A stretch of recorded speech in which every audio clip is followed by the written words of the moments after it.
آزاد کشمیر میں عدم اعتماد کی افواہیں تو چلتی ہی رہتی ہیں. جی آپ کیا سمجھتے ہیں چودھری انوار الحق صاحب آئندہ انتخابات تک وزیر اعظم رہیں گے یا کوئی تبدیلی آ سکتی ہے؟ کون میں سی حکومت کا حصہ ضرور نہیں ہوں، ان دی سینس کہ میری پارٹی حکومت کا حصہ ہے، میں حکومت کا حصہ نہیں ہوں.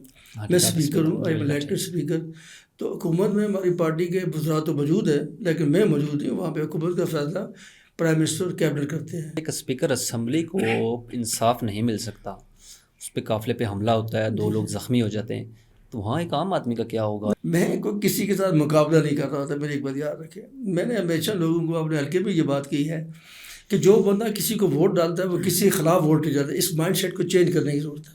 سر آپ نے مقبوضہ کشمیر کی بات کی، کیا بیس کیمپ کی حکومت اپنی ذمہ داریاں پوری کر رہی ہے؟ میں تو اس سیٹ ٹینیور میں دیکھ رہا ہوں کہ وہ پرائم منسٹر بننے کی کہ the way as a foreign minister جس طریقے سے انہوں نے پاکستان کے امیج کو بہتر کیا ہے.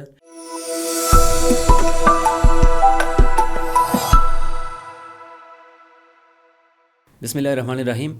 وی نیوز کے پروگرام وی ایکسکلوزیو کے ساتھ میں ہوں غلام مصطفیٰ ہاشمی. آج ہمارے ساتھ موجود ہیں آزاد کشمیر قانون ساز اسمبلی کے اسپیکر چودھری لطیف اکبر صاحب. آج ہم ان سے کچھ سیاسی موضوعات اور تحریک آزادی کشمیر سمیت کچھ دیگر موضوعات پر گفتگو کریں گے. سر آپ کا بہت شکریہ، آپ ہمارے اسٹوڈیو میں تشریف لائے، میں وقت دیا. میرے لیے اعزاز کی بات ہے جی کہ وی نیوز کے ایکسکلوزیو پروگرام میں مجھے آپ لوگ نے یہاں پہ بلایا. میں آپ کو شکریہ ادا کرتا ہوں، اور آپ کے اس نیوز کے توجہ سے ہم اپنے ویورز سے اور تحریک آزادی کے جو لوگ ان سے مشترکہ لوگ ان سے بھی رابطہ ہوگا. ان شاء اللہ میں آپ کا بہت شکریہ ادا کرتا ہوں اس میں. بہت شکریہ. سر یہ بتائیے آزاد کشمیر میں اس وقت کس پارٹی کی حکومت ہے اور وزیر اعظم جو ہیں یہ کس جماعت سے ہیں؟ آزاد کشمیر اس وقت ایک کولیشن گورنمنٹ ہے جس میں پیپلز پارٹی بھی شامل ہے، نون لیگ بھی شامل ہے، مسلم کانفرنس بھی شامل ہے، اور اس میں جو پی ٹی آئی کا فارورڈ بلاک ہے وہ شامل ہے. بیسیکلی پرائم منسٹر جو ہیں وہ پی ٹی آئی کے فارورڈ بلاک سے ان کا تعلق ہے. چودھری انوار الحق کا تعلق بھی فارورڈ بلاک سے ہے؟ جی ان کا پرائم منسٹر کی طرف فارورڈ بلاک سے ہے، لیکن پیپلز پارٹی اور نون لیگ کے جو ممبران اسمبلی ہیں اس کی کابینہ میں شامل ہیں، جبکہ عتیق خان جو ہے وہ سپورٹ کر رہے ہیں. تو جب تنویر الیاس صاحب کی نہالی کے بعد جب چودھری انوار الحق صاحب قائد ایوان کے لیے سامنے آئے تو پیپلز پارٹی اس وقت اپنا امیدوار لانے میں ناکام رہی، اس کی کیا وجہ ہے؟ نہیں ایسی بات نہیں تھی. پیپلز پارٹی کے بعد امیدوار بھی تھے اور ہم اس وقت اپوزیشن میں نون لیگ اور پیپلز پارٹی اکٹھے تھے، لیکن جو ہماری قیادت نے یہ فیصلہ کیا کہ ہمیں ایک کینڈیڈیٹ نہیں دینا چاہیے بلکہ انوار اللہ کو سپورٹ کرنی چاہیے، پھر ہم نے اپنا سارا ووٹ لیڈرشپ کے حکم کے مطابق فیصلے کے مطابق ہم نے انوار اللہ کو اپنا ووٹ دیا. یہ مرکزی لیڈرشپ کا فیصلہ تھا؟ مرکزی لیڈرشپ کا فیصلہ. جی ٹھیک ہو گیا. لیکن یہ بھی کہا جاتا ہے کہ چودھری یاسین صاحب اور آپ کی ذاتی لڑائی تھی اور اس کی وجہ سے اس میں آپ کو پتہ ہونا چاہیے کہ جو پیپلز پارٹی کے جو فیصلے ہیں نا جی ہماری لیڈرشپ کرتی ہے، پھر اس میں سارے عمل کرتے ہیں چاہے میں ہوں یا بیٹا ہوں. آزاد کشمیر میں عدم اعتماد کی افواہیں تو چلتی ہی رہتی ہیں. آپ کیا سمجھتے ہیں چودھری انوار الحق صاحب آئندہ انتخابات تک وزیر اعظم رہیں گے یا کوئی تبدیلی آ سکتی ہے؟ دیکھیں جی میں اس پہ کچھ نہیں کرتا کیونکہ عدم اعتماد بھی آئین کا ایک حصہ ہے، آئین سے باہر نہیں ہے. لیکن اس وقت تک کوئی ایسی صورتحال مجھے نظر نہیں آتی کہ عدم اعتماد ہوگا، اور یہ میرا خیال میں یہ اپنا وقت پورا ہی کریں گے. ٹھیک ہے. آپ جس حلقے سے انتخابات لڑتے ہیں حلقہ کھاوڑا، اس کو 2 حلقوں میں تقسیم کرنے کی باتیں چل رہی ہیں. آپ کیا سمجھتے ہیں آئندہ انتخابات سے قبل یہ پروسیس کمپلیٹ ہو جائے گا؟ دیکھیں جی حلقے تقسیم جو ہے نا اس طریقے سے جغرافیائی بنیادوں پہ نہیں ہونا چاہیے، بلکہ اس کے لیے جو آئین اور قانون کے مطابق جو طریقہ کار ہے اس کے مطابق تقسیم ہونا چاہیے. لیکن اس میں یقینی طور پہ ہمارا حلقہ کافی بڑا حلقہ ہے اور کافی اس کے ریجز ہیں اور مختلف ایریاز ہیں، تو اگر بنتا ہے تو مجھے اس پہ کوئی اعتراض نہیں ہے. لیکن آئین اور قانون کے مطابق میں سمجھتا ہوں کہ ڈیلیمیٹائزیشن سارے آزاد کشمیر کے اندر ہونی چاہیے، اور اس میں جو ووٹوں کا جو ہے تفریق یا فرق ہے اس کو ختم کر کے تو ایسے حلقے بنائے جائیں تاکہ ایکول بنیادوں پہ لوگوں کو جو سہولت میسر ہو سکے. تو جتنے کم حلقے ہوں گے جی اتنا لوگوں کو زیادہ سہولتیں میسر کرنے میں ہمیں آسانی ہوگی. چونکہ جس حلقے سے میرا تعلق ہے اس میں مظفر آباد ڈویژن سے تقریباً جتنے بھی باقی حلقے تھے وہ 2 حلقوں میں تقسیم ہو چکے ماسوا اس حلقے کے. اس لیے میں یہ بات چاہوں گا کہ جو ڈیولپمنٹ فنڈس ہیں گورنمنٹ آف آزاد کشمیر وہ آبادی اور رقبے کی بنیاد پر اس کو تقسیم کرنا چاہیے، کیونکہ ہمیں جو ڈیولپمنٹ فنڈ مرکز سے ملتے ہیں وہ ہم ڈسٹرکٹ وائز تقسیم کرتے ہیں آبادی اور حلقے کے اعتبار سے. تو میں کہتا ہوں جو ڈسٹرکٹ سے جب کانسٹیچوئنسی پہ جو بات آتی ہے تو اس وقت وہ بھی حلقے اور اس پہ آبادی اور رقبے کے اعتبار سے وہ فنڈ بھی تقسیم ہونا چاہیے. یہ نہیں ہونا چاہیے کہ ایک چھوٹا سا حلقہ ہے اس میں بھی اتنے فنڈ ڈیولپمنٹ کے دیے جائیں جو ہمارے بڑے بڑے حلقے ہیں ان میں اتنے دیے. مطلب میں آپ کو مثال دیتا ہوں، مطلب بات سٹی ایک حلقہ ہے جی، سٹی کا حلقہ میونسپل کارپوریشن پہ مشتمل ہے، اس کے ساتھ آدھی یونین کونسل کو یونین کونسل پہ ہے، آدھی یونین کونسل پوری بھی نہیں ہے. اب اس کو بھی اگر آپ اتنے فنڈ مہیا کریں گے جتنا میرے حلقے کو، میری کوئی یونین کونسل نہیں ہے جو میونسپل کارپوریشن کے اندر ہو، تو اس لیے میں سمجھتا ہوں کہ یہ ناانصافی ہوگی ان لوگوں کے ساتھ جو باہر رہتے ہیں. چونکہ ایک وہ میں یہ بات بھی اس لیے کہہ رہا ہوں کہ کوئی غلط بات نہ سمجھے کہ میونسپل کارپوریشن کے اندر میونسپل کمیٹی موجود ہے، وہ کام کر رہی ہے، ڈیولپمنٹ اتھارٹی موجود ہے، وہ کام کر رہی ہے، پبلک ہیلتھ موجود ہے، وہ کام کر رہے ہیں، الیکٹریسٹی موجود ہے، وہ کام کر رہے ہیں. ان کو کسی پول، بجلی یا پانی کی ضرورت ہے ہی نہیں ہے. کسی سڑک کا بننا ہے تو ڈیولپمنٹ اتھارٹی بنائے گی، میونسپل کارپوریشن گلی بنا دے گی یا آئی او والے گلی بنا دیں گے. آپ مجھے بتائیں کہ اس کے باوجود اگر اتنے فنڈ ان کو دیے جائیں گے جتنا ہمارے حلقوں میں دیے جاتے ہیں، تو پھر میں سمجھتا ہوں کہ یہ پھر فنڈس کی تقسیم میں درست کی نہیں، اس کو درست کرنے کی بہت اشد ضرورت ہے. تو اگر حلقہ کھاوڑا بالفرض آئندہ انتخابات سے قبل تقسیم ہو جاتا ہے تو کیا آپ دونوں حلقوں سے انتخابی دنگل میں سامنے آئیں گے جب یا ہوگا تو اس کو دیکھیں گے میں کیا کہہ سکتا ہوں. قبل از وقت؟ جی ٹھیک ہے. اچھا یہ بتائیں سر کہ گزشتہ دنوں کھاوڑا میں آپ ایک شمولتی پروگرام میں جا رہے تھے، آپ کے قافلے پر حملہ ہوتا ہے، جی وہ ملزمان کا کیا بنا، گرفتار ہیں یا کوئی کارروائی ہوئی ہے آگے بڑھی ہے؟ میں سمجھتا ہوں کہ اس میں شاید کچھ لوگوں کی ملوث ہیں جو ان کو، جنہوں نے اس کو موقع دیا کہ وہ جا کے اپنے بیل فریسٹ کرا لیں. تو اب وہ بیل فریسٹ پہ ہیں، عدالتوں میں تاریخیں چل رہی ہیں اور اس طریقے سے ابھی تک وہ کوئی بندہ گرفتار نہیں ہوا. اگر ایک اسپیکر اسمبلی کو انصاف نہیں مل سکتا، اس پہ قافلے پہ حملہ ہوتا ہے، 2 لوگ زخمی ہو جاتے ہیں، تو وہاں ایک عام آدمی کا کیا ہوگا؟ یہ لمحہ فکریہ تو ہے، یہ تو میں سمجھتا ہوں کہ ابھی ہمیں بہت سارا سفر طے کرنا ہے لوگوں کو انصاف دینے کے سلسلے میں. میری ذات کی بات نہیں ہے، اسپیکر اسمبلی کا بھی مسئلہ نہیں ہے، لیکن یہ مسئلہ ضرور ہے کہ اگر جس طاقت کے زور پہ کوئی بندہ اپنے معاملات کو حل کرنے کی کوشش کیا، لوگوں کو دبانے کی کوشش کرے گا، تو میں سمجھتا ہوں کہ یہ سیاست کے لیے ایک بہت بڑا سوالیہ نشان ہے. اور سیاست کو اس سلسلے میں اپنی رٹ جو ہے وہ قائم کرنی چاہیے. میری اس بات کو چھوڑ دیں، اس پہ نہ کریں، لیکن عام آدمی کے لیے ڈیفینیٹلی یہ مشکلات ہیں اور اب بھی ہمارے علاقے میں یہ موجود ہیں. اس کے لیے میں ضرور کہوں گا کہ حکومت کو اس پہ کوئی نہ کوئی اسٹیپ لینے چاہیے. نہیں سر، آپ خود حکومت کا حصہ ہیں. میں حکومت کا حصہ ضرور نہیں ہوں، ان دی سینس کہ میری پارٹی حکومت کا حصہ ہے، میں حکومت کا حصہ نہیں ہوں. میں اسپیکر ہوں، آئی ایم الیکٹڈ اسپیکر. تو حکومت میں ہماری پارٹی کے وزراء تو موجود ہیں لیکن میں موجود نہیں ہوں. وہاں پہ حکومت کا فیصلہ پرائم منسٹر اور کیبنٹ کرتے ہیں، اسپیکر اس کا حصہ نہیں ہوتا. اس لیے میں اس طریقے سے میں آئینی طور پہ اس کا حصہ نہیں، نہ ان کے فیصلوں میں اس حد تک شریک ہوں. نہیں تو کھاوڑا میں پیش آنے والے اس واقعہ کے بعد کیپٹن طارق قتل کیس کا بہت چرچہ ہو رہا ہے. کیا ہوا؟ کیپٹن طارق قتل کیس کا بہت چرچہ ہو رہا ہے اس کے بعد. اس کے کیا ہوا؟ اس کو کہا جاتا ہے کہ لطیف اکبر صاحب نے جو ان کے سیاسی حریف ہیں ثاقب مجید راجہ، ان کو جان بوجھ کر اس مقدمے میں پھنسایا، حالانکہ وہ اس میں ملوث نہیں تھے. کیا کہیں گے اس پہ سر؟ مجھے تو نہیں پتا کون ملوث تھا، نام میں اس پولیس اسٹیشن موجود تھا جب وہ پولنگ، یہ ضمنی الیکشن تھا ویلی 5 کا، جس میں ہمارے کینڈیڈیٹ تھے عبدالسلام بٹ، جو بات فوت ہو گئے، اللہ تعالیٰ مغفرت کرے. میری انہوں نے ڈیوٹی سیٹلائٹ ٹاؤن میں کوئی سکول تھا اس میں لگائی تھی، اور چودھری یاسین صاحب نے اپنی ڈیوٹی اسلام آباد میں لگائی تھی. اور اس وقت پنجاب میں نون لیگ گورنمنٹ تھی اور ادھر مرکز میں پیپلز پارٹی کی گورنمنٹ تھی، یوسف گیلانی صاحب اس کے پرائم منسٹر تھے. تو مجھے تو انہوں نے مشکل جگہ بھیجا تھا، میرے تو ان کے ساتھ نہیں تھا لیکن میں نے سنا کہ جی اس طرح کو بندہ قتل ہوا ہے.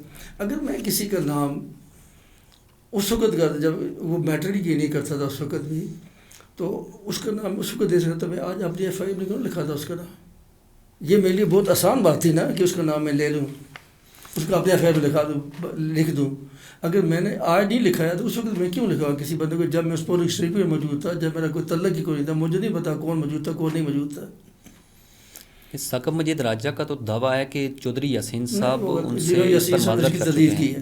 اچھا جو یہ سر نے تحریر کیا، اس نے کہا جی کہ عتیق خان میرے پاس آیا، اس سے میں نے مجھے ریکویسٹ کی کہ جی آپ اس کو چھوڑ دیں. میں نے عتیق خان کہنے پہ یہ بات کی ہے. میں نے ثاقب مجید کو کبھی یہ نہیں کہا کہ میرا لطیف اکبر نے اس کا نام دیا ہے. تو وہ ان کی تردید جو اس کی آ چکی ہے. جی ٹھیک ہو گیا. اچھا سر، اب آتے ہیں پاکستان پیپلز پارٹی کی تنظیمی سرگرمیوں کی طرف. جی پیپلز پارٹی کی تنظیمی سرگرمیوں کی طرف، جب آپ صدر تھے، پارٹی پریزیڈنٹ تھے، تو آزاد کشمیر میں پارٹی کے کنونشنز ہو رہے تھے، پارٹی ایکٹیو دکھائی دے رہی تھی. اب ایسے لگ رہا ہے کہ پارٹی میں بالکل کوئی جان نہیں ہے، کوئی پروگرام نہیں ہو رہا. آئندہ الیکشن کو 1 سال رہ گیا ہے، تو اس پہ کیا؟ یہ یقینی طور پہ میں سمجھتا ہوں کہ یہ بڑا ٹھیک سوال کیا آپ نے کہ پارٹی کی تنظیم سرگرمیاں اس طریقے سے نہیں ہو رہی ہیں. ایک تو مجھے نہیں وجہ کیا وجہ ہے اس کی وجہ سے کیوں نہیں ہو رہی ہیں، لیکن میں سمجھتا ہوں کہ یہ ہونی چاہیے. اور ہماری پارٹی میں ہمیشہ لیڈرشپ نے بھی یہ بات کی ہے کہ پارٹی سرگرمی کو جاری رکھا جائے. لیکن میں سمجھتا ہوں کہ پریزیڈنٹ پارٹی کو، سیکرٹری جنرل کو اس پہ دیکھنا چاہیے اور پارٹی کو شروع کرنا چاہیے، کیونکہ الیکشن میں تھوڑا وقت رہ گیا تو ہمیں لوگوں کو پاس جانا ہے تو جاتے ہیں. لیکن انڈیویجولی اپنے اپنی ایریاز کے اندر تمام ہمارے جو امیدوار ہیں، جو الیکٹڈ ہیں یا نان الیکٹڈ، وہ اپنے طور پہ کام کر رہے ہیں، وہ لوگ سر رابطے میں ہیں. تو میں اپنے حلقے میں اس طرح جاوید یوسف صاحب ہیں، بادل نقوی صاحب ہیں، میاں وحید صاحب ہیں، یا باقی جو موشبی روان صاحب ہیں، یا دیگر جتنے بھی حلقوں میں، مظفر آباد، پونچھ، سب لوگ اپنے حلقوں میں اب لوگوں کے پاس جا رہے ہیں اور ان کے ساتھ رابطے مسلسل رابطے میں ہیں. کیا پارٹی کی ایز اے پارٹی ایکٹیویٹی جو ہے نا وہ یقینی طور پہ نہیں ہو رہی ہے. جی ٹھیک ہے. آپ کیا سمجھتے ہیں آئندہ عام انتخابات سے قبل پیپلز پارٹی کی تنظیمیں ہو سکتی ہے، یا پارٹی پریزیڈنٹ، سیکرٹری جنرل اور دیگر لوگ یہی رہیں گے الیکشن تک؟ یہ تو پھر مرکز نے فیصلہ کرنا ہے، تو میں تو نہیں کر سکتا. پھر فیصلہ کریں کوئی. میں پاکستان پیپلز پارٹی ازمی تحریک کا پہلا صدر ہوں کہ جو باقاعدہ ورکرز کے ووٹوں کی رائے کے ساتھ مجھے انہوں نے میرے حق میں ریکمنڈیشن کی، جس کو چیئرمین صاحب نے مجھے نامینیٹ کیا. تو اس کے بعد اور اس سے پہلے بھی ہمیشہ نامینیشن ہوتی رہی ہے. لیکن آئندہ کے لیے مجھے نہیں پتہ کیا ہوگا، لیکن یہ ہے کہ میں سمجھتا ہوں کہ ورکرز کی رائے کا احترام کیا جانا چاہیے. اس میں فوری طور پہ ورکرز کی میٹنگ بلا کے اس میں معاملات کو لے کے آگے تنظیم سازی کو آگے بڑھانا چاہیے. سر، ہر ممبر اسمبلی کا خواب ہوتا ہے کہ وہ وزارت عظمیٰ کی کرسی تک پہنچے. خود کو کتنا دور سمجھتے ہیں وزارت عظمیٰ سے؟ میں آپ کو بتا دوں آصف صاحب، گزارش یہ ہے کہ میں نے جب سیاست شروع کی تو میں نے کبھی یہ نہیں سوچا تھا، میں اسٹوڈنٹ لائف پریکٹس کر رہا ہوں کہ میں ایم ایل اے بنوں گا، میں وزیر بنوں گا، میں اسپیکر بنوں گا، میں وزیر اعظم بنوں گا. اور پھر جب پریکٹیکل پالیٹکس میں آیا تو میں نے اس وقت بھی اسی سے اور اس سے سازی کے ذریعے کہ لوگوں پہ جو ہمارے کانسٹیچوئنسی میں جو جس طریقے سے ان کے حقوق کو پامال کے اس حقوق کے لیے کھڑا ہوا میں عرفوں یہ بات کہتا ہوں کہ میں نے کبھی یہ ایم ایل اے یا وزیر بننے کے لیے الیکشن کی سیاست نہیں کی تھی. یہ لوگوں نے مجبور کیا، میں الیکشن میں آیا اور ہم نے کافی حد تک بیداری اور شعور جو ہے لوگوں میں اجاگر کیا. اور میری آج بھی کوئی اتنی لمبی خواہش نہیں ہے کہ ڈیفینیٹلی لوگوں کی یہ خواہش تو ہوتی ہے کہ آگے جائے، لیکن یہ کہ میرے کوئی ایم نہیں ہے. This not the and of my life. میری لائف کی زندگی کا سب سے بڑا مقصد جو تھا وہ میں سمجھتا ہوں میں نے حاصل کیا ہے کہ لوگوں کو ان کا رائٹ آف ووٹ دیا ہے، لوگوں کو حقوق کو بتایا کہ تمہارے آپ کے حقوق کیا ہیں. لوگ آپ مجھے ووٹ دیں یا نہ دیں، کسی اور کو دے دیں ووٹ، لیکن پیپلز پارٹی نے وہاں پہ لوگوں کو اجاگر کیا ہے، ان کو سیاسی شعور دیا ہے، ان کو ترقیاتی کام کیے ہیں، ان کو لوگوں کے معاملات جو مسائل حل کرنے کی کوشش کی ہے. تو میں سمجھتا ہوں کہ اب لوگوں میں اویئرنیس آ چکی ہے کہ وہ ایک بہتر بندے کا انتخاب جب وہ کریں گے. تو میرے نزدیک یہ پرائم منسٹر بننا یا پریزیڈنٹ بننا کوئی بڑی بات نہیں ہے. میرے نزدیک میں آپ کو بتا دوں پاکستان کی تاریخ میں کتنے پرائم منسٹر ہیں جن کو آپ جانتے ہیں کہ ان کی تاریخ پیدائش اور تاریخ وفات کتنی ہے. لیکن آج آپ بھی آزاد کشمیر کے کسی کونے میں چلے جائیں، لوگ بھٹو کی تاریخ وفات کو جانتے ہیں کہ 4 اپریل کو بھٹو کی تاریخ وفات. لوگ یہ بھی جانتے ہیں کہ محترم بےنظیر بھٹو کی تاریخ وفات کیا ہے. لیکن آپ مجھے یہ بتا دیں جو زندہ ہیں کہ جو فوت ایوب خان کی تاریخ پیدائش آپ مجھے بتا دیں، آپ مجھے شوکت عزیز کی بتا دیں. اب اس طرح یہ بہت ساری ایسی باتیں، لوگ پرائم منسٹر بننا تو کوئی بات نہیں ہوتی، لیکن leadership quality is a different thing. وہ میں سمجھتا ہوں کہ ہونی چاہیے، وہ جو پیپلز پارٹی میں ہے اس پیپلز پارٹی میں رہے گی اور ان شاء اللہ تعالیٰ ہم اس کو کیری کریں گے. اس کو حلقہ کھابڑا میں اپنا مد مقابل کس کو سمجھتے ہیں؟ آئندہ الیکشن میں کس کا آپ سے 1 to 1 مقابلہ ہوگا؟ میں کوئی کسی کے ساتھ مقابلہ نہیں کر رہا تھا. میری ایک بات یاد رکھیں، میں نے ہمیشہ لوگوں کو اپنے حلقے میں یہ بات کی ہے کہ جو بندہ کسی کو ووٹ ڈالتا ہے وہ کسی کے خلاف ووٹ نہیں ڈالتا. اس مائنڈ سیٹ کو چینج کرنے کی ضرورت ہے. ہر بندہ جو مجھے ووٹ ڈالتا ہے وہ میرے حق میں ڈالتا ہے، جو کسی اور کو ووٹ ڈالتا ہے اس کے حق میں ڈالتا ہے. اس لیے مقابلہ کوئی نہیں ہوتا. یہ لوگ اپنی پسند کے مطابق ووٹ. ہاں البتہ یہ بات میں ضرور کہوں گا کہ لوگوں کو ان کا رائٹ آف ووٹ ملنا چاہیے، ان کو یہ حق ملنا چاہیے وہ اپنی مرضی سے ووٹ ڈالیں، جبر کے ساتھ، ظلم کے ساتھ یا زبردستی کے ساتھ یا لالچ کے ساتھ ووٹ نہ ڈالا جائے. تو اس لیے اس کے میں خلاف ہوں. باقی میرا کسی سے کوئی مقابلہ نہیں ہے. ہر کوئی اپنا جو کسی کو ووٹ ڈالے گا وہ اپنے کینڈیڈیٹ کو ووٹ ڈالے، کسی کے خلاف ووٹ نہیں ڈالتا. میرا یہ ماننا ہے. راجہ فاروق حیدر اور آپ کے حوالے سے کہا جاتا ہے کہ آپ دونوں خفیہ طور پر ایک دوسرے کو اپنے اپنے حلقوں میں سپورٹ کرتے ہیں. آپ اٹیاں بالا میں اور راجہ فاروق حیدر آپ کو کھاوڑا میں. کتنی صداقت ہے؟ مجھے تو نہ میں نے کبھی راجہ فاروق سے یہ بات کی ہے کہ تم مجھے سپورٹ کرو، نہ اس نے میرے سے کبھی بات کی ہے. یہ البتہ علیحدہ بات ہے کہ ہم 85 سے ایک اسمبلی میں چلے آ رہے ہیں. اور پھر آزاد کشمیر کی آپ کو پتہ ہے کہ جس قسم کی کنڈیشن ہے وہاں پہ لوگ ایک دشمنیاں نہیں پالتے ہوتے. بات سے میرے حلقے میں کچھ لوگ کرتے ہیں ایسی بات. اور اس کے بعد ہم 20-25 سال ایک پڑوس میں ایک درمیان میں دیوار تھی، میرا گھر تھا، وہ کرائے کے مکان میں رہتے تھے، اکٹھے رہے. میرے الیکشن کمپین میں when he was the president of Muslim League Noon, وہ میرے علاقے میں گھر گھر جا کے اس نے کمپین کی ہے، میرے خلاف کمپین کی ہے. اور میں بھی اس کے علاقے میں جا کے اشفاق ظفر کو ہمیشہ میں نے سپورٹ کیا جو سطح میں کر سکتا ہوں. یہ ایک لوگوں کی اپنی ایک سوچ ہے، اس کو تو میں روک نہیں سکتا. جو لوگ پتہ نہیں کس بنیاد پہ یہ بات کہتے ہیں، لیکن میں آپ کو یہ بات کہتا ہوں کہ نہ فاروق حیدر کو میں نے کہا تو میرے حلقے میں مداخلت کرو یا میری سپورٹ کرو، نہ اس نے مجھے کبھی کہا کہ اس کی سپورٹ میں کر نہیں سکتا. اس لیے کہ میں کوئی ایسی بات جس پارٹی کے ساتھ میں نے زندگی جو لگائی ہے اس کے پارٹی کے کینڈیڈیٹ کے خلاف میں کسی خلاف بات کر سکتا ہوں، یا اس کو، یا وہ ایسا بندہ ہے کہ جو اپنی پارٹی کے کینڈیڈیٹ کو چھوڑ کے پڑے. اس نے راجہ کیوں کے لیے گھر کا 2016 میں گھر گھر جا کے آپ کو پتہ ہوگا کہ آپ کے کورٹ میں بھی جا کے اس نے کیا، بلکہ آپ نے اس کا راستہ تبدیل کیا. میں اور قمر زمان کہہ رہے صاحب ادھر سے آ رہے تھے کٹکیر والی سائڈ سے، تو ہم وزیر کوٹ سے ہو کے اور واپس پونو گلی سے ہو کے واپس ہم وہاں پہ گئے. ہم نے اس کے راستے میں نہیں کوشش کی کہ اس کو اوائڈ کیا جائے. تو وہ ایسی کوئی بات نہیں ہے. جو الیکشن کمپین اس نے پورے ہلکے میرے خلاف چلائی ہے. وہ پریزیڈنٹ بھی تھا، اس کو پرائم منسٹر بھی تھا. جس پارٹی کی سر مرکز میں حکومت ہوتی ہے، کہا جاتا ہے کہ آزاد کشمیر میں اسی کی حکومت بنے گی.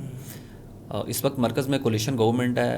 پیپلز پارٹی چونکہ کابینہ کا حصہ تو نہیں ہے، لیکن کابینہ کا حصہ ہے، مرکز میں جی مرکز میں کر رہا ہوں. تو لیکن انہوں نے پرائم منسٹر کو سپورٹ کیا ہوا ہے، ساتھ چل رہے ہیں. تو اب کیا سمجھتے ہیں آزاد کشمیر میں آئندہ حکومت کس کی بنے گی؟ دیکھیں جی، یہ کوئی ایسی بات نہیں ہے. ہم نے اس بات کو کئی دفعہ غلط ثابت کیا ہے. انہوں نے مارشل لا کے دور میں بھی اپنے الیکشن جیتے ہیں. ہم نے نون لیگ کے خلاف بھی، آپ دیکھیں نا، نون لیگ کی گورنمنٹ تھی 2016 میں، یہاں پہ آزاد کشمیر کے اندر پاکستان میں پی ٹی آئی گورنمنٹ تھی. تو ہم نے جو ہے وہ نون لیگ کے خلاف بھی، نون لیگ والوں نے 6 ووٹ لیے، ہم نے 12 سیٹیں حاصل کی. 6 ووٹوں کی وجہ 12 سیٹیں حاصل کی. تو اس کا مطلب یہ ہے کہ اگر، اور یہ اصل میں تھوڑا سا ایک پرابلم ہے آنسٹ اسپیکنگ میں کہتا ہوں، آزاد کشمیر کو لمبا جوڑا فرق نہیں پڑتا. معاشرے تھوڑے بہت ادھر ادھر کر جاتے ہیں، لیکن ڈیفینیٹلی وہاں پر بھی اثر تو پڑتا ہے. سینٹرل گورنمنٹ جو ہوتی ہے، لیکن زیادہ اثر پڑتا ہے جو ہماری پنجاب میں جو 12 سیٹیں ہیں، یہ 11 سیٹیں یہاں پہ بنتی ہیں، اور باقی ایک سیٹ کے پی کے میں بنتی ہے. تھوڑی سی ووٹ ہے وہ کے پی سندھ میں اور بلوچستان میں، وہ پنجاب کے ساتھ ہی سمجھ لیں آپ اس کو. ان سیٹوں پہ جو جہاں پہ دھاندلی کر کے لوگوں کو بنایا جاتا ہے، وہ امپیکٹ جو ہے وہ ہمارے دیش پہ ضرور پڑتا ہے کہ جی ہم تو 11 سیٹیں یا 12 سیٹیں وہاں سے لے کے آ رہے ہیں، تو جہاں سے ہماری وہ 12 سے سٹارٹ کرتے ہیں، ہم 0 سٹارٹ کرتے ہیں. یہ فرق پڑتا ہے. تو سر راجہ فاروق حیدر تو یہ مہاجرین کی سیٹیں ختم کرنے کا مطالبہ کر چکے ہیں. آپ سارے متحد ہو کے یہ سیٹیں ختم کرنے کا مطالبہ کیوں نہیں کرتے؟ اس میں یہ بات ختم نہیں کرنی چاہیے، کیونکہ اس میں ہماری ایک لیگیسی ہے جو ہم مقبوضہ جموں کشمیر کے حوالے سے رکھی ہوئی ہے. لیکن ایک بات میں سمجھتا ہوں کہ اس کو انڈائریکٹلی کسی طریقے سے ہونا چاہیے، لیکن وہ بھی مہاجرین کے نمائندوں کے ساتھ بل بیٹھ کے کوئی ایسا طریقہ کار وضع کیا جائے کہ جتنی کوئی جو پولیٹیکل پارٹی، یہ میری ذاتی رائے، میری سیاسی پارٹی جماعت کی رائے نہیں ہے، کہ جو بھی پولیٹیکل پارٹی جتنی سیٹیں آزاد کشمیر کے اندر لیتی ہے اس طرح سے ان کو مہاجرین کی سیٹیں جو ہیں اس طریقے سے ان کو دے دی جائیں، اور اپنی مرضی سے اپنے بندے نامنیٹ کریں. اس میں کوئی ایسی والی بات نہیں ہے. یہ ہو سکتا ہے، لیکن جب تک یہ یا پھر الیکشن کو اتنا صاف و شفاف بنایا جائے. 85 میں الیکشن بہت صاف شفاف، میں آپ کو سچی بات بتا دوں، اس کو لوگ جو جنرلی لوگ الیکٹ ہو گیا 85 کے الیکشن میں. لیکن اس کے بعد پھر آپ کو پتہ ہے جس پارٹی کی جو مداخلت کرتی رہی ہے. تو اس لیے میں سمجھتا ہوں کہ یا تو الیکشن کو فری فیئر بنایا جائے، دوسری بات یہ ہے کہ یہاں پر انڈائریکٹ طریقے سے ان کو اسمبلی میں لایا جائے. سیٹیں ختم نہیں کی جائے بلکہ ان سیٹیں رہنا چاہیے. سر آپ نے مقبوضہ کشمیر کی بات کی، کیا بیس کیمپ کی حکومت اپنی ذمہ داریاں پوری کر رہی ہے؟ دیکھیں بہت ساری مشکلات ہیں ڈیپٹی حکومت کو، لیکن جو اس کی بساط کے مطابق ہے وہ کر رہی ہے، اور ان شاء اللہ تعالیٰ پہلے بھی کرتے رہے، آئندہ بھی کریں گے، کیونکہ ہماری وہاں پہ حکومت بنانے کا بنیادی مقصد یہی ہے کہ پورا کشمیر کے جموں کشمیر کے لوگوں کو آزادی دلانے بھارت سے، اور بھارت جو ہے وہاں پہ ظلم اٹھا رہا ہے۔ تو ہم جو ہے اسمبلی کے اندر بھی، اسمبلی سے باہر بھی، ہماری جہاں پر بھی ڈیلیگیشن بھیجتے ہیں وہاں پر بھی، اور دیگر جگہوں پہ بھی تمام سیاسی جماعتوں سے ہم مل کے کوشش کرتے ہیں کہ کشمیر کے مسئلے کو قومی سطح پہ اور بین الاقوامی سطح پہ ہر جگہ پہ اٹھایا جائے۔ ہمارے حکومت باہر جا کے بھی جہاں پہ کام کر رہے ہیں، جہاں پر بھی کام کر رہے ہیں، ان شاء اللہ تعالیٰ کشمیر آزاد ہوگا اور اپنی مرضی کے مطابق لوگوں کو فیصلے کا حق ملے گا۔ سر 5 اگست 2019 کے بعد مقبوضہ کشمیر کھلی جیل کا منظر پیش کر رہا ہے۔ حکومت پاکستان نے بھی جس طرح سٹینڈ کرنا چاہیے تھا اس طرح نہیں کیا۔ اب کیا سمجھتے ہیں مقبوضہ کشمیر کا جو قضیہ ہے یہ کیسے حل ہوگا؟ بیس کیمپ کی حکومت کو کیا کرنا چاہیے؟ حکومت پاکستان کو کیا سجیسٹ کریں گے آپ؟ دیکھیں یہ پاکستان کی تاریخ ہوا ہے کہ پاکستان کی مختلف حکومتوں نے مسئلے پہ کبھی کمپرومائز نہیں کیا، لیکن یہ بات ضرور ہے کہ ان کے کام کرنے میں کبھی سستی ہوئی ہے، کبھی تیزی ہوئی ہے، ڈیپینڈز اپان کہ کون سی پولیٹیکل پارٹی حکومت میں آتی ہے، کون سی لیڈرشپ جو وہاں پہ آتی ہے۔ مثلا جب محترم بینظیر بھٹو پرائم منسٹر بنے تو انہوں نے کانسیپٹ علاقہ میں OIC کانفرنس میں مقبوضہ کشمیر کے اس وقت کے علامہ عباس انصاری صاحب اور میر وائز عمر فاروق صاحب کو وہاں پہ بلایا، آزاد کشمیر سردار قیوم خان صاحب اور سردار سکندر یاد خان صاحب کو وہاں پہ لے کے گئے اور وہاں پہ ان کی میٹنگ لائی، پھر OIC کا ٹریک گروپ قائم کیا۔ یہ ایک بڑی ڈیولپمنٹ تھی، بڑی اچیومنٹ تھی اس کی۔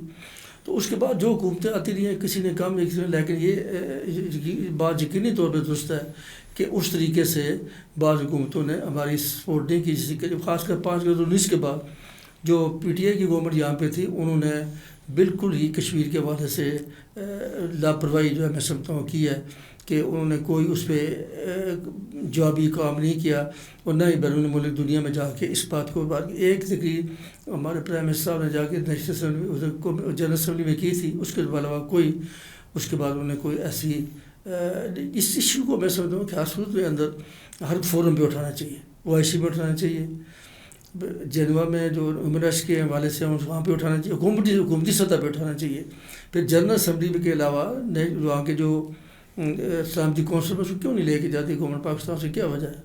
اس میں لے کے جانا چاہیے ان کو۔ اور میں سمجھتا ہوں کہ ہندوستان جو ہے وہ بیک فٹ پہ ہے۔ لیکن یہ جو اس نے اقدامات کیے 5 اگست 19 کے بعد 370 35A کو، یہ اقوام متحدہ کی UNCP ریزولوشن کے خلاف ہے، اور اس میں ایک دفعہ ہندوستان پہلے بھی جا کے وہاں سے ناکام ہوا ہے۔ انہوں نے کہا جی ہم نے مقبوضہ کشمیر اسمبلی کے الیکشن جو ہے کروائے ہیں، لہذا ان کو جو ہے یہ کنسیڈر کیا جائے، لوگوں نے ہمارے حق میں ووٹ دیا۔ تو اس وقت بھی سیکورٹی کونسل نے یہ بات کہی کہ یہ جو الیکشن ہے یہ لوکل اتھارٹی کے طور پر تو ہو سکتے ہیں، لیکن یہ رائے شماری کرنے کسی کو بھی نہیں ہو سکتے۔ لہذا UNCP کے ریزولوشنز جو ہیں وہ یہ بات کہتے ہیں جی کہ مقبوضہ جموں کشمیر کی حیثیت کو اور جغرافیکلی یا لیگلی کوئی بھی حکومت جو ہے تبدیل نہیں کر سکتی جب تک کہ اقوام متحدہ یہ قراردادیں موجود ہیں۔ اس لیے 5 اگست 19 کا جو فیصلہ ہے انڈیا کی گورنمنٹ کا، مودی کا، وہ بھی اقوام متحدہ کی قراردادوں کے مطابق وہ بالکل نل اینڈ وائڈ ہے، اس کو اس کی کوئی قانونی اور عینی حیثیت ہے ہی نہیں ہے۔ جو بھی اقدام کرے گا وہ اس کی قانونی حیثیت نہیں ہے، اور اس کی صرف ایک ہی صورت بن سکتی ہے کہ ساری ریاست جموں کشمیر کے لوگوں کو رائٹ آف ووٹ دیا جائے، اور وہ اس ووٹ کے لیے اپنا حق آزادانہ طور پہ استعمال کریں۔ سر بلاول بھٹو آپ کے پارٹی چیئرمین ہیں، کب تک ان کو وزیر اعظم بنتا وہ دیکھ رہے ہیں؟ میں تو اسی ٹینیور میں دیکھ رہا ہوں کہ وہ پرائم منسٹر بن رہے ہیں، کیونکہ the way as a foreign minister جس طریقے سے انہوں نے پاکستان کے امیج کو بہتر کیا ہے، معاشی طور پہ اس کو بہتر لانے کے لیے مختلف ممالک کے دورے کر کے ان پہ کامیابی حاصل کی ہے، اور آج بھی وہ پاکستان کے حوالے سے جو بھی بات ہوتی ہے اس کو ڈیفینڈ کرتے ہیں، اور پاکستان کے اندر جو بھی انیشیٹو لیے جا رہے ہیں اس میں وہ پہل کرتے ہیں، ان کو ڈیفینڈ بھی کرتے ہیں۔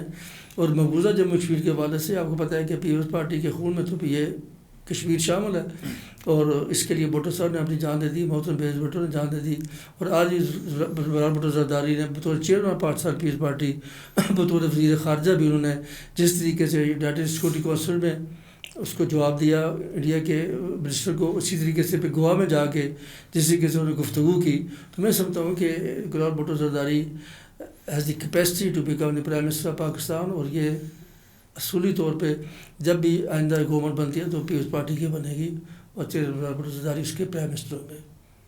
چودھری لطیف اکبر صاحب، آپ کا بہت شکریہ، آپ ہمارے اسٹوڈیو میں تشریف لائیں۔ Thank you sir. Thank you very much.